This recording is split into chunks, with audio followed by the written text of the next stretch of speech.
यतो अनन्तशक्तिरनन्ता सजीवा यतो निर्गुणाद् प्रमेया गुणास्ते यतो भाति सर्वं त्रिधा भेदभिन्नं सदा तं गणेशं नमामो भजामः सदा तं गणेशं नमामो भजामः सदा तं गणेशं नमामो भजामः। ॐ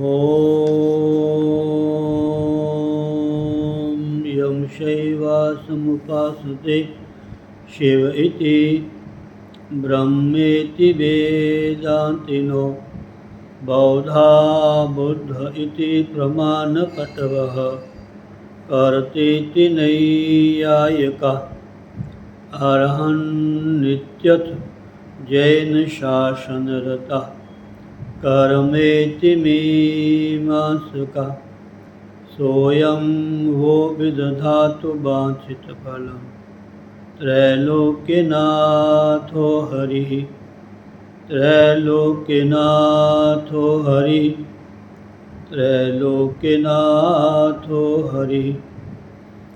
यं ब्रह्मा वरुणेन्द्ररुद्रमरुतः स्तुवन्ति दिव्यैस्तवे वेदैः साङ्गपदक्रमोपनिषदे गायन्ति यं सामगा ध्यानावस्थिततद्गतेन मनसा पश्यन्ति यं योगिनो यस्यान्तं न विदुः सुरासुरगणाः देवाय तस्मै नमः। आकाशपतितं तोयं यथा गच्छति सागरं सर्वदेव नमस्कारः केशवं प्रति गच्छति। ॐ गणपति गिरिपति गोपति गिरिजा गौरी दिनेश ईश पंच मम दास के हरो सुपंच कलेश। श्रीमत हरिप्रसाद जो चिद बपुरहित प्रछेद विद्या प्रद गुरु तिहि नमो जिहि प्रसाद गत खेद। नमो नमो श्री राम जो सतचित आनंद रूप जिहि जाने जग सपनवत नाशत भ्रम तम कूप। सच्चिदानंद रूपाय श्री रामाय नमो नमः। यज्ञाने क्ष्यते अज्ञानं स्वपनतुल्यं भवे जगत्। दया गुरुस्य रामस्य साधु संगो यदा भवेत् तदात्मानं विजानाति जीवो भोगान् जहाति च। राममया सद्गुरुदया साधु संग जब होए तब जाने तब प्राणी जाने कछु रहो विषय रस भोय। ओम।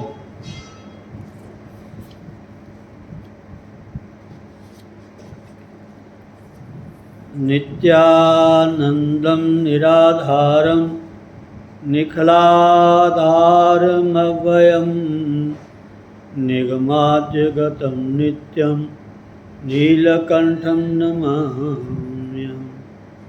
ॐ सहना भवतु सहनौ भुनक्तु सह वीर्यं करवावहै तेजस्विनामधीतमस्तु मा विद्विषावहै। ॐ शांति शांति शांति। ओम नमः शिवाय शांताय लिंगरूपाय ते नमः। नमः शिवाय शांताय लिंगरूपाय ते नमः। नमः शिवाय शांताय लिंगरूपाय ते नमः। ओम लिंगाष्टकम।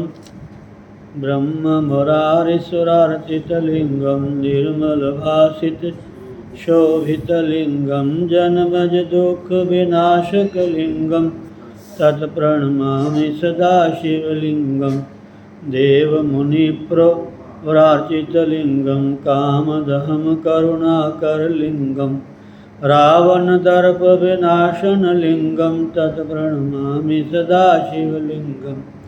सर्वसुगन्धिसुलेपितलिंगं बुद्धिविवर्धन कारणलिंगं सिद्धसुरासुरवन्दितलिंगं तत्प्रणमामि सदा शिवलिंगं। कनकमहामणिभूषितलिंगं फणिपतिवेष्टितशोभितलिंगं दक्षसुयज्ञविनाशनलिंगं तत्प्रणमामि सदा शिवलिंगं। कुङ्कुमचन्दनलेपितलिंगं पङ्कजहार सुशोभितलिंगं सञ्चितपापविनाशनलिंगं तत्प्रणमामि सदा शिवलिंगं। देवगणार्चितसेवितलिंगं भावैर्भक्तिभिरेव च लिंगं दिनकरकोटिप्रभाकरलिंगं तत्प्रणमामि सदा शिवलिंगम्। अष्टदलोपरिवेष्टितलिंगं सर्वसमुद्भवकारणलिंगम् अष्टदरिद्रविनाशतलिंगं तत्प्रणमामि सदा शिवलिंगं। सुरगुरुसुरवरपूजितलिंगं सुरवनपुष्पसदार्चितलिंगं परात्परं परमात्मकलिंगं तत्प्रणमामि सदा शिवलिंगं। तत्प्रणमामि सदा शिवलिंगं।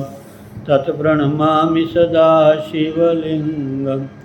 लिंगाष्टकमिदं पुण्यं या पठे शिवसन्निधौ शिवलोकमवाप्नोति शिवेन सह मोदते।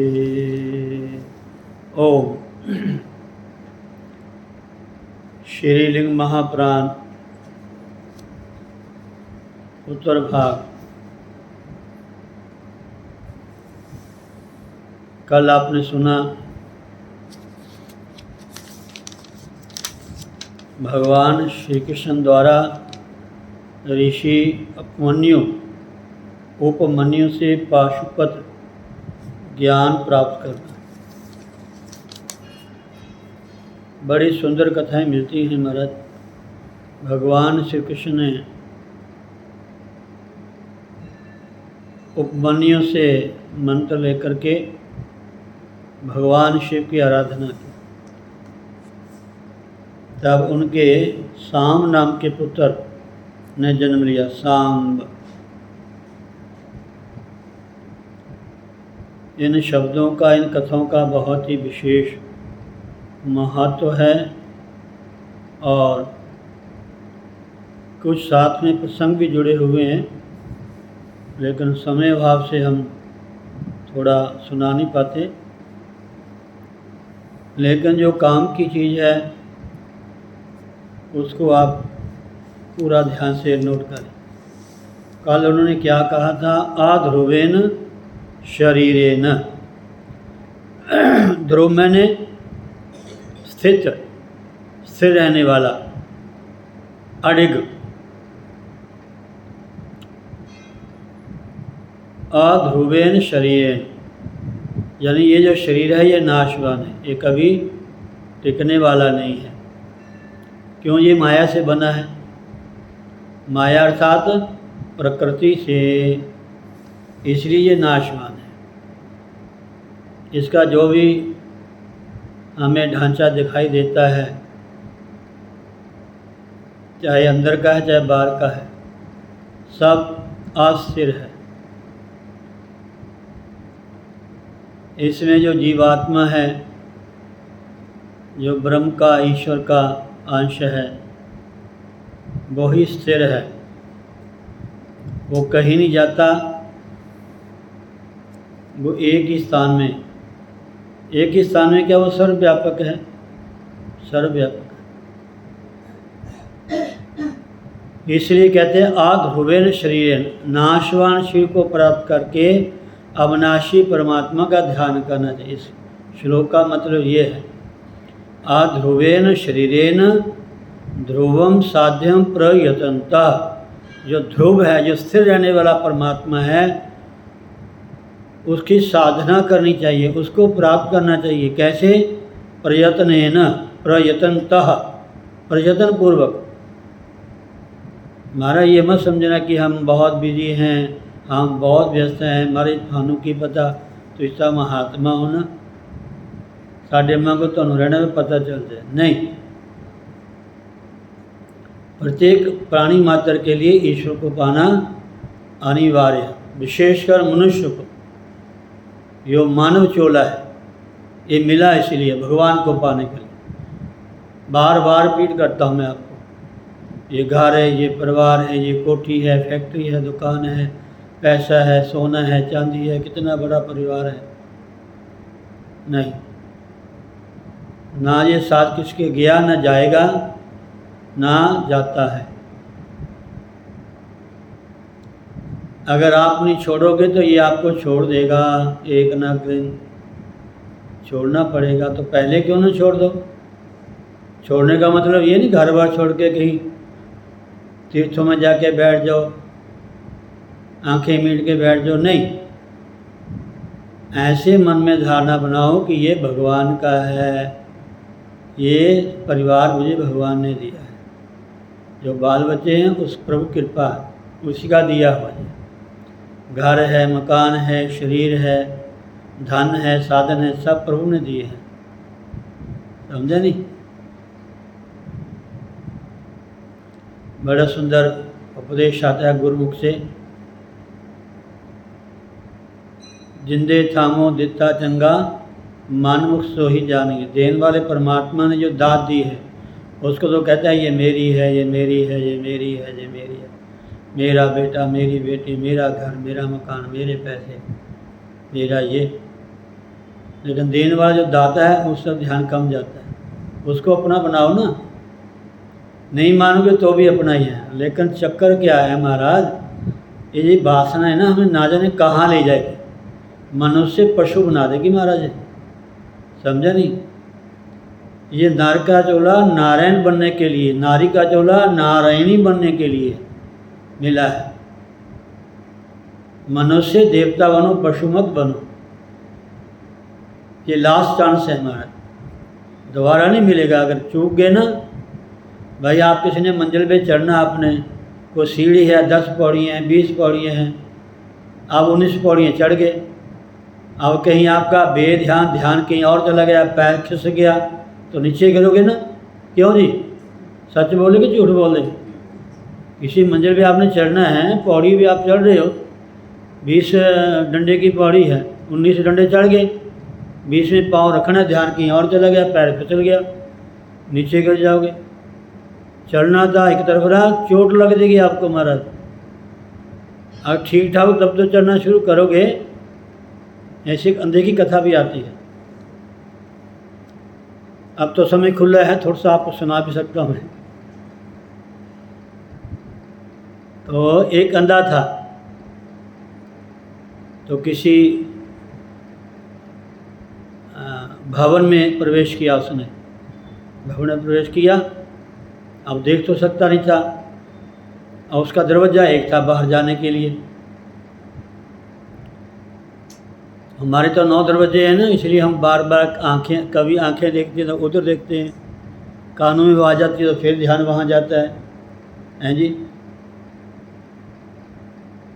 अब सुगंधी आ गई तो फिर बड़ी सुगंधी आ रही है, कोई जलेबी रसगुल्ला देख लिया, नाम भी ले लिया, तभी मुँह में पानी आ जाता है, आता है ना।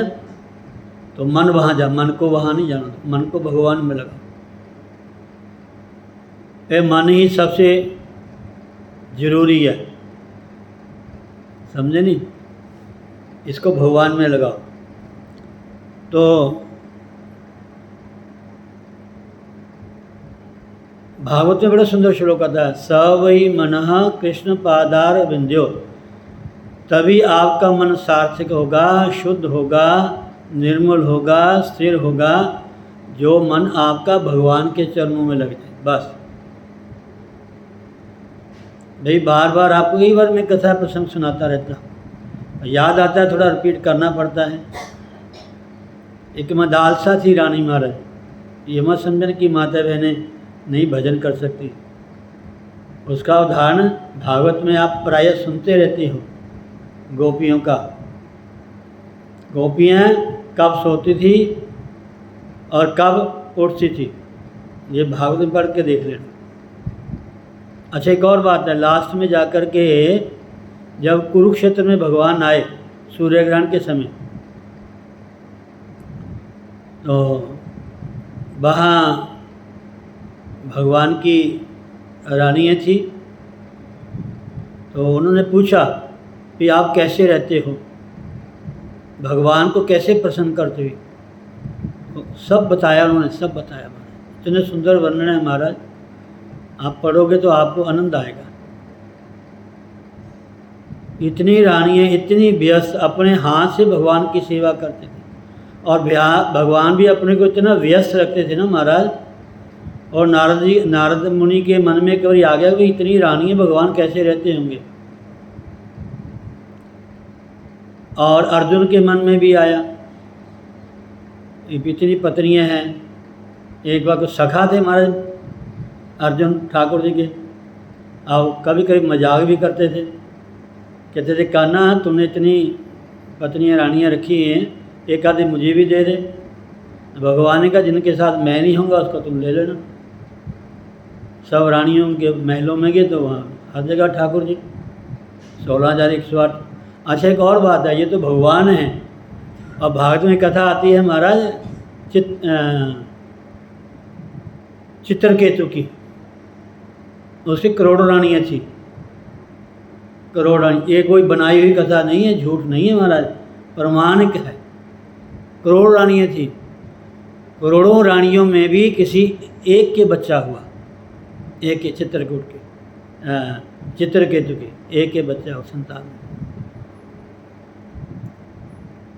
और बाकी रानियों ने वो जो रानी के बच्चा उसको जहर दे दिया।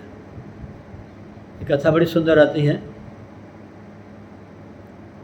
राधे, ये मत समझना कि पत्नी है, ये पति है, बच्चे हैं, ये है, संबंधी है, सब आपका कर्म है, कोई कुछ नहीं है। जितना सा हफ्ता है लेके बस पासे हो जाएंगे सब। तन की भी पीछे मुड़ के नहीं देखेंगे, तन की भी। और हम ऐसे हैं, कथा सुनते हैं, सत्संग में जाते हैं, ध्यान पूजा पाठ करते हैं, गुरु भी धारण किया है, फिर भी वहीं बंदर की तरह मुट्ठी बांध के चनों को पकड़े रहते हैं। जैसे बंदर होता है ना, किसी बर्तन में चने पड़े हुए थे मटके में, हैं जी, उसने चने निकालने शुरू किया तो चने मुट्ठी में डाल लिए। अब मुट्ठी खोलेगा तभी हाथ निकलेगा ना, और मुट्ठी खोले ना हाथ निकले ना, उसमें फंस गया। ऐसे हमारा बहुत सारे दृष्टांत समझाने के लिए प्लीज़। तो मतलब कहने का मेरा है, बहुत सारी कथाएं सुना रहा था, मैं भूल गया क्या क्या सुना रहा था आपको मैं, है जी, कोई याद है कि नहीं? क्या हाँ चलो, मतलब मैं कहने का मतलब ये है कि अध्रुवेन शरीर है, ये नाशवान शरीर है हमारा, समझे नहीं, नाशवान शरीर है। इसको पाकर के जो अविनाशी परमात्मा है उसको पाने का प्रयत्न करना चाहिए। ये मनुष्य शरीर का धर्म है, बस कर्तव्य है, मेन कर्तव्य इसका काम यही है कि भगवान को पा लेना इसी जन्म में। ये मत सोचना भी बूढ़े होके भजन कर लेंगे, बेले हो जाएंगे तहाँ भजन कर लेंगे, नहीं, काम करो। हाँ, गोपियों की मैं कथा सुना रहा था, चलते फिरते गोपियाँ कितना सुबह से शाम तक काम करती थी। और महाराज वो मक्खन बेचती मक्खन की जगह कहती थी माधव ले लो, माधव भगवान को बेचती थी वो, माधव ले लो। हाँ, हमेशा भगवान को याद करते थे। और भगवान को भूल सकते हैं? एक बार भगवान अंतर्ध्यान हो गए महाराज, तो वो गोपी गीता आपने सुना ही है महाराज, जो पागल होके चलाने लगी भगवान के लिए, समझे नहीं? भगवान प्रकट भी हो गए। भगवान ने एक बड़ा सुंदर प्रसंग भी सुनाया भागवत में, वो भी आता है, लेकिन चलो आप ध्यान तो दीजिए। नाशवान शरीर है हमारा, इसको पा करके अविनाशी परमात्मा को पाना चाहिए। उसको नहीं पाओगे तो हमारा जीवन व्यर्थ जाएगा। ना जाने क्या बनना पड़ेगा, कहाँ धन में चली गई, परिवार में चली गई, घर मकान में चली गई, किसी संबंधों में चली गई, सोने चांदी में चली गई। ये मत समझना कि आप राजा महाराजा बन जाओगे, ना ना। इसलिए सतर्क हो जाओ, समझे नहीं? इस प्रकार यहाँ लिंग पुराण के पूर्व भाग की कथा पूर्ण होती है। अंत में श्री सूत जी ऋषियों से बताते हैं कि मैंने इस विधि से आपको लिंग पुराण की कथा बताई। जो इसे पढ़ता है, सुनता है, वह विष्णु लोक को प्राप्त करता है, इसमें संदेह नहीं। देखो, जो लिंग पुराण को पढ़ता है विष्णु लोक को प्राप्त होता है। ऐसा मत सुनना कि शिव जी को मानेंगे तो विष्णु नाराज हो जाएंगे, ना ना, ऐसा सब एक ही है। कुछ ऐसी लोगों में भ्रांतियाँ डाल दी है कि महाभारत नहीं पढ़ना चाहिए। अरे जो ज्ञान महाभारत में वो कहीं है भी नहीं। जो ज्ञान महाभारत में महाराज वो कहीं है भी नहीं महाराज। अब मैं शायद 2 महीने महाभारत कथा सुन रहा हूँ। मैं अभी थोड़ा चल रही कथा वृंदावन से, उन महापुरुषों के दर्शन भी हम करके आए हैं वृंदावन में। तो सायंकाल 1.5 घंटा कथा होती है उनकी, 7 से 8:30 लाइव सुनता हूँ मैं। कहीं भी हूँ मैं, यात्रा में हूँ, कहीं भी हूँ मैं, अपने मोबाइल पे लगा लेता हूँ, नहीं तो यहाँ सुनता हूँ महाभारत। बड़ा सुंदर ज्ञान है हमारे। आगे लिंग पुराण का उत्तर भाग सुनो आप। श्री लिंग महापुराण के उत्तर भाग में प्रथम 7 अध्यायों में भगवान विष्णु की महिमा, उत्तर ये पूर्व भाग आपने सुना, उसमें लिंग पुराण, इसके बारे में लिंग का महात्म सारा कुछ बताया। उत्तर भाग में श्री लिंग महापुराण के उत्तर भाग में प्रथम 7 अध्यायों में भगवान विष्णु की महिमा, उनका चरित्र और तथा लीला कथा का वर्णन हुआ है। इसके अनंतर भगवान शिव का कथा महात्म्य आदि भी वर्णित है। ऋषि गणों के यह पूछने पर कि ईश्वरों के ईश्वर भगवान श्री कृष्ण इस लोक में किस से संतुष्ट होते हैं। इतना सुंदर प्रसंग है हमारा, ध्यान से सुनना, कहीं उधर न मन चल जाए आपका। ये सोचना कि आप बैठे यहाँ आंखें खोली हुई है, आपका मन कहीं जाता फट, मैं कहता हूँ ध्यान से सुनो। ऋषि गणों के यह पूछने पर सूजी से पूछा कि हे सूजी, ईश्वरों के भी ईश्वर भगवान श्री कृष्ण इस लोक में किससे संतुष्ट होते हैं। श्री सूजी कहते हैं कि हे ऋषि मुनियों, पूर्व काल में अम्बरीश ने भी महामुनि मार्कंडेय से इस विषय में पूछा था। उसी को मैं यथार्थ रूप से बता रहा हूँ। अम्बरीश ने मार्कंडेय जी से प्रश्न किया। अम्बरीश ने कहा कि हे प्रभु, नारायण को प्रसन्न करने के लिए कौन सा धर्म श्रेष्ठ है तथा उत्तम है। तो मार्कंडेय ऋषि जी उत्तर देते हुए कहते हैं कि हे राजन,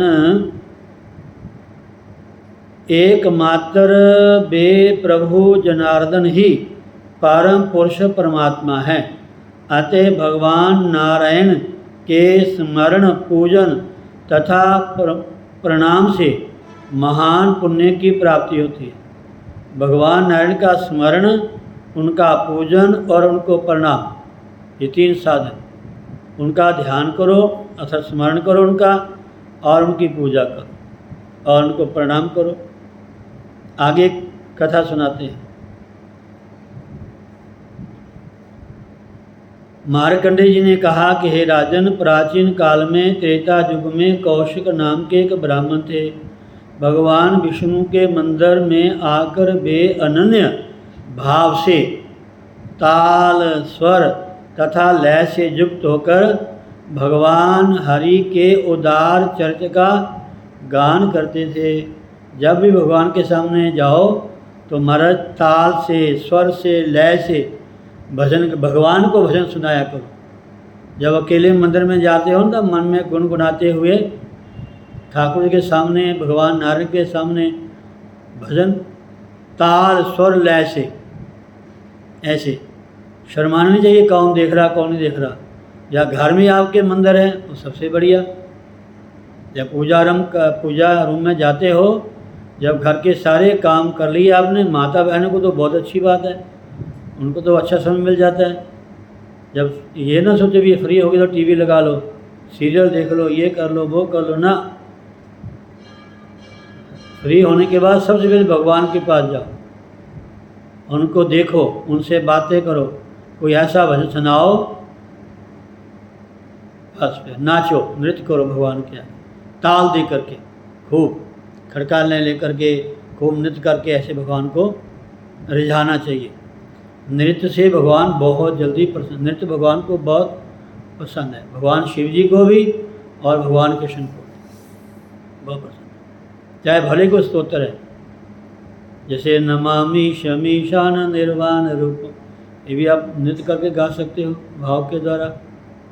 जय शंभुनाथ दिगंबरम करुणाकरम जगदीश्वर, ऐसे भी गा सकते हो, ठीक है ना। राधे। तो कहते हैं ताल, स्वर तथा लय से युक्त और भगवान श्री हरि के उदार चरित्र का वो गान करते थे। कौन थे वो? एक ब्राह्मण थे कौशिक नाम के। कब थे वो? त्रेता युग में। ध्यान देना। वहाँ उनके भागवत भक्त कई शिष्य भी पधारे, उस ब्राह्मण देवता के कई शिष्य भी थे। वहाँ उनके भागवत भक्त कई शिष्य भी पधारे थे। तो मार्कंडेय जी कहते हैं कि हे राजन, पद्माख्य नाम का एक द्विज उन सबको वहाँ भोजन प्रदान करता था। एक और द्विज था जिसका नाम था पद्माख्य, वो वहाँ सबको भोजन प्रदान करता था और भगवान की भक्ति में संलग्न रहता था। भोजन प्रदान करता, भक्ति का मतलब ये होता है भगवान से जुड़ना। भक्ति का मतलब ये सब काम छोड़ के बैठ जाना, वो अलग चीज़ है। साधना करनी, ध्यान लगाना, वो अलग चीज़ है। तभी कहते हैं भक्ति को यादा, भगवान को पाने के लिए तीन मार्ग हैं, समझे नहीं। एक तो ज्ञान मार्ग है ध्यान के द्वारा, ठीक है जी। एक भक्ति मार्ग है, भगवान से जुड़ जाना, भगवान से कुछ संबंध बना लेना।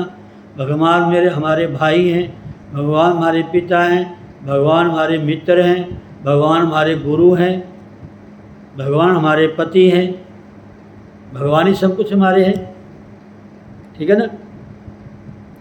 तो कहते हैं पद्माख्य नाम का एक द्विज उन सबको वहाँ भोजन प्रदान करता था तथा साथ में भगवान की भक्ति में संलग्न भी रहता था।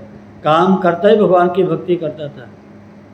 कौशिक के गान की प्रसिद्धि सुनकर राजा कलिंग ने कौशिक को अपनी प्रशंसा का गान करने के लिए आदेश दिया। जो कौशिक ब्राह्मण था ना, भगवान के आगे भजन गाता था, नृत्य करता था, उनको सुनकर के राजा, एक बार राजा ने सुना, कलिंग देश का राजा था, उसने सुना और उसको आदेश दिया कौशिक के गान की प्रसिद्धि सुनकर राजा कलिंग ने कौशिक को अपनी प्रशंसा का गान करने के लिए आदेश दिया। ये राजा लोग होते हैं ना, ऐसे काम करते हैं। हाँ, इनको पता चल जाए बड़ा कोई दान करता है, बड़ा कोई धर्म कार्य करता है, या कोई ऐसा दुनिया बहुत मानती है, तो उनको फिर अपने पास बुला लेते हैं। होता है इनको बस, जो महात्मा ज़्यादा प्रसिद्ध होते हैं, ज़्यादा दुनिया वहाँ जाती है, अभी ये वहाँ ज़्यादा जाते हैं। ये नेता लोग होते हैं, वहाँ जाते हैं, आशीर्वाद देते हैं और अपने आप को दिखाते हैं कि हम भी इससे जुड़े तो नहीं होते ये लोग, ये तो अपने काम के लिए जाते हैं बस। उसके बाद पूछते तक भी नहीं ये कौन है कौन है। झूठ तो नहीं कहता, बुरा मत मानना। राधे। तो कौशिक के गान की प्रसिद्धि सुनकर राजा कलिंग ने कौशिक को अपनी प्रशंसा का गान करने के लिए आदेश दिया, परंतु कौशिक ने नम्रतापूर्वक राजा से कहा। ध्यान से सुनना, हमारा सुनने वाली बात है, इसलिए मैं हौली बोल रहा हूँ। अब हमें कोई जल्दी नहीं है। भगवान कृष्ण का गुणगान करना है हमने, जन्माष्टमी आ रही है तो अपने आप ही आ गया। अब राजा ने बुलाया, उसको आदेश दिया भी तू आजा, मेरी तू भगवान की स्तुति करता, मेरी स्तुति कर। समझे नहीं?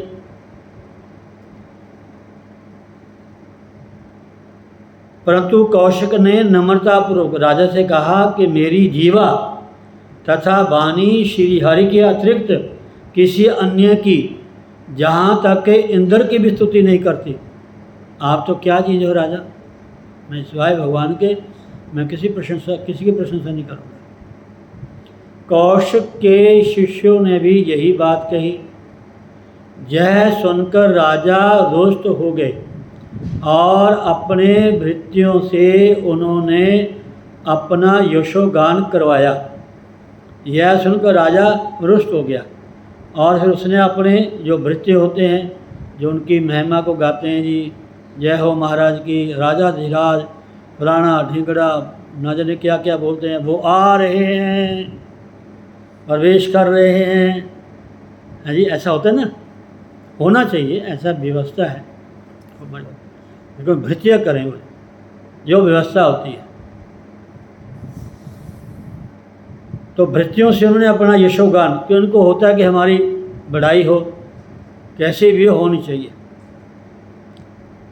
कौशिक आदि ब्राह्मणों ने राजा के यशोगान को सुनकर काष्ठ की खूंटियों से एक दूसरे के कानों को बंद कर लिया, उन्हें बंद कर लिया। तो जो सुनते भगवान का गुणगान है, उन्हें दूसरा क्यों सुनना? तो झूठा यशोगान है। तुम भगवान के जैसे हो, तुम ऐसे हो, तुम वैसे हो, तुम जैसे हो। हाँ जी, ऐसा। कौशिक आदि ब्राह्मणों ने राजा के यशोगान को सुनकर काष्ठ की खूंटियों से एक दूसरे के कानों को बंद कर दिया तथा अपनी जीवा के अग्रभाग को अपने हाथों से काट लिया।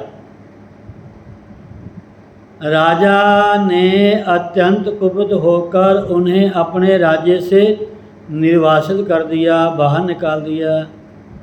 कुछ समय बाद वे सब लोग मृत्यु को प्राप्त हो गए।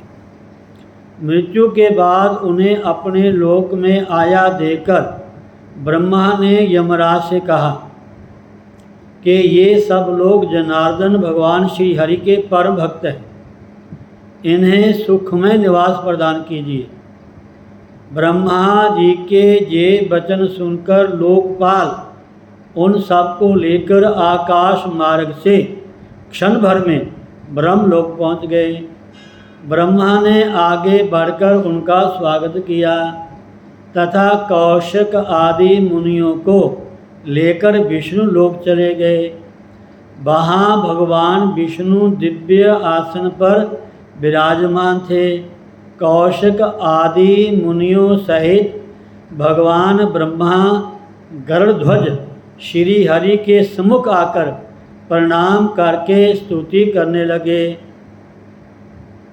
कई ऐसे होते हैं, कोई संस्था के, कि सोसाइटी के है जी, चाहे वो धार्मिक संस्था है, चाहे वो कोई भी सामाजिक संस्था है, वहाँ के जो मुखिया होते हैं उनके मन में ये होता है कि हम जाएं तो वहाँ पहले 2-4 बंदे हार लेके खड़े हों और हमारा नाम बोलें, ये प्रधान जी आ रहे हैं, ये ऐसा काम करते हैं, ने ऐसा काम किया।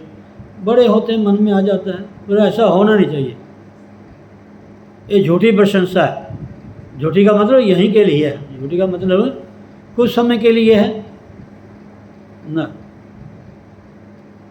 ये शास्त्र कहते हैं, मैं नहीं कह रहा हमारा। अब ब्रह्मा जी ने आगे जाकर के स्वागत किया उनका। कौशिक आदि मुनियों को लेकर विष्णु लोक में चले गए। वहाँ भगवान विष्णु दिव्य आसन पर विराजमान थे। कौशिक आदि मुनियों सहित भगवान ब्रह्मा गरुड़ध्वज श्री हरि के सम्मुख आकर प्रणाम करके स्तुति करने लगे। सुनो, कौशिक आदि मुनियों सहित भगवान ब्रह्मा गरुड़ध्वज श्री हरि के सम्मुख आकर प्रणाम करके स्तुति करने लगे। एक बार ब्रह्मा जी वैकुंठ में गए। भगवान विष्णु विराजमान थे। और तो भगवान की माया हमारे बड़े बड़ों को फंसा लेती है हमारा, समझे नहीं। राधे तो ब्रह्मा जी गए, उन्होंने भगवान विष्णु की स्तुति ऐसे हाथ जोड़ के, ब्रह्मा एक मुख वाले ब्रह्मा जी थे, उन्हें ऐसे स्तुति की। अब स्तुति शुरू की तो आवाज़ आई कि महाराज जी 2 मुख वाले ब्रह्मा जी आ गए हैं। 2 वाले कहते, 3 वाले, फिर 4 वाले, फिर 10 वाले, ऐसे लिखा है कथा। सत्य बात है, हमारा हजारों मुखों वाले ब्रह्मा आ गए। ब्रह्मा जी कहते कमाल की, मैं ही कहता कि मैं ही सृष्टि का रचयिता हूँ। देवी भागवत में कथा आती है महाराज, बड़ी सुंदर देवी भागवत में कथा आती है। जब ब्रह्मा विष्णु महेश देवी को प्रणाम करने गए ना, देवी ऐसे बैठी थी। एक उनका श्रीचरण नीचे था, जैसे एक टांग नीचे होती ना, एक वो ऐसे ऊपर आकर के ऐसे मैया विराजमान। जैसे मैंने बैठा ना, एक टांग ऊपर की मैंने, इधर मेरा एक पाँव इधर आ गया, हाँ जी, अंगूठा आ गया। एक पाँव जो नीचे था वो अंगूठा नीचे था। आप दूर से प्रणाम करना था ना ब्रह्मा विष्णु महेश ने। आप जब उन्होंने प्रणाम किया ना ब्रह्मा विष्णु महेश ने, उनके अंगूठे में उनको कई ब्रह्मा, कई विष्णु, कई शंकर, कई लोक वैकुंठ नजर आए। वो देख के हैरान हो गए, कमाल की बात है। अब वो ऐसे प्रणाम करते देख रहे हैं। पहले ब्रह्मा ने प्रणाम किया, कई ब्रह्मा, वो अंगूठे में ब्रह्मा जी माता के, विष्णु जी ने, शंकर जी ने। और जब उन्होंने सिर उठाया, एक विमान आया, 3 विमान आए, और तीनों देवता विमान में बैठ गए। और जो विमान जाने लगे महाराज, ब्रह्मलोक आ गया, कैलाश आ गया, वैकुंठ आ गया। वो देखने भी है कि ये ब्रह्म, वहाँ भी शिव जी बैठे हैं, वहाँ भी ब्रह्मा बैठे हैं, वहाँ भी विष्णु बैठे हैं। ऐसा दिखाई महिमा। अंगूठे के अंदर ही अनेकों लोगों का दर्शन किया। तो देवी को नारी नहीं है, स्त्री नहीं है, समझे नहीं। ये तो साक्षात परमात्मा है, समझे नहीं। तो ये वो कथा है। ब्रह्मा भी देख के हैरान हो गए। मैं तो सोचा कि मैं ही ब्रह्मा हूँ। और भगवान विष्णु को प्रणाम करने लगे। और दूसरे तीसरे ऐसे कि ऐसे महापुरुष हैं महाराज, उनकी ऐसी महिमा है महाराज, लाइनें लगी होती हैं उनके दर्शन करने की, लाइनें लगी होती हैं महाराज। और लोग सोचते हैं कि हम वहाँ जाके ये पूछेंगे। मैं कहना, पूछने का तो उनको समय नहीं मिलता, दर्शन से ही उनके सारे समस्या हल हो जाती हैं। कहना नहीं पड़ता, बस उनके वहाँ गए ही नहीं और आपका काम पूरा हुआ नहीं। ऐसे से महापुरुष धरती पे है महाराज। इसीलिए हमारा भारत महान क्यों है, हमारा भारत सोने की चिड़िया क्यों है? ये संतों, गुरुजनों के, महापुरुषों के कारण ये महान भारत है, समझे नहीं। तो इसलिए कहते हैं कौशिक। अच्छा, हाँ जी, प्रणाम किया। कौशिकादि मुनियों सहित भगवान ब्रह्मा गरुड़ध्वज श्री हरि के सम्मुख आकर प्रणाम करके स्तुति करने लगे। तो मार्कंडेय जी कहते हैं कि हे राजन, विश्वात्मा भगवान विष्णु ने कौशिक से कहा, आप अपने शिष्यों के साथ मेरे गणाधिप बनकर सदा मेरे समीप विराजमान रहें। इसके अनंतर भगवान नारायण ने पद्माक्ष तथा मालव और मालवी को भी उत्तम पद प्रदान किया। जो पद्माक्ष था ना, और लिखा ना पद्माख्य नाम का द्विज था, वो भोजन कराता था, भगवान की भक्ति में लीन रहता था, ये सब भगवान को प्राप्त हुए। नारायण ने पद्माक्ष तथा मालव और मालवी को भी उत्तम पद प्रदान किया एवं ब्रह्मा जी ने इन सब की साधना की अत्यधिक प्रशंसा की। उसी समय मुनि श्रेष्ठ तुम्बरु वहाँ बुलाए गए। तुम्बरु का नाम शिव पुराण में आता है। ये तुम्बरु ने एक किसी प्रेतात्मा को महाशिवपुराण कथा सुनाई थी, शायद देवराज को सुनाई थी, जैसे कथा आती है। उसी समय मुनि श्रेष्ठ तुम्बरु वहाँ बुलाए गए, जो वहाँ आसीन होकर नानाविध मूर्छनाओं से युक्त मधुर पदों का सम्यक प्रकार से गान करते हुए बीना बजाने लगे। भगवान श्री हरि के द्वारा गंधर्व तुम्बरु के प्रति किए गए सत्कार को देखकर संतप्त चित्त वाले नारद मुनि चिंतित हो उठे और सोचने लगे कि मैं किस प्रकार से श्री हरि और देवी लक्ष्मी जी का सानिध्य प्राप्त करूंगा, जिसे तुम्बरु ने प्राप्त किया है। ऐसा सोचते हुए नारद प्राणायाम के द्वारा श्वास रोककर 1000 दिव्य वर्षों तक तपस्या में बैठे रहे। बोलो सतगुरुदेव भगवान की जय। कल सुनाएंगे।